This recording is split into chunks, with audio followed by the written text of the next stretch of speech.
Chapter 25: Feedback Systems and Hitler. To quote Roy H. Williams, "A smart man makes a mistake, learns from it, and never makes that mistake again.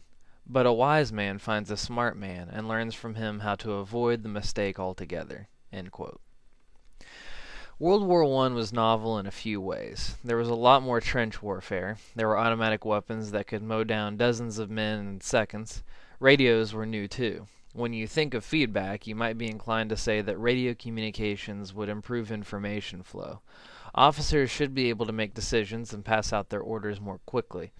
The flow of the battlefield should be changed forever. The flow changed all right.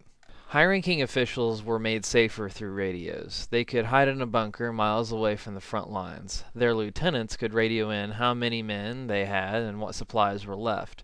The generals would tell them to rush the next trench. Thousands of people would die in minutes. The lieutenants would report the new numbers. The generals would tell them to rush again that evening. The cycle continued. Strategically speaking, very little progress was made on a day-to-day basis. To gain a mile of land was amazing. Why was this happening? The generals had no feedback. They weren't there on the front lines, so they couldn't really make good decisions. They were making uninformed judgments because of the safety that radios afforded them. There was a moral hazard, and it showed. Then World War II happened. The Germans swept through European countries quickly. Some technology had improved, but what made the Germans so effective? Hitler learned from history. He ordered his generals to be on the front lines. Generals tend to make different decisions when they are on the front lines. They make more informed decisions. They make better decisions. The moral hazard is gone. Towards the end of the war, there almost wasn't a single German general who wasn't missing some body part from being on the front lines. There was a reason why the generals of World War I liked radios and bunkers. But that didn't matter to Hitler. Hitler got results. Then he invaded Russia. He did it to secure oil. It was a gamble, but that's not important right now. What's important right now is you and feedback. Feedback is important. Knowledge is one thing, but there is something called working knowledge. Only until you put yourself out into the hazards of the real world do you really get to test what you know.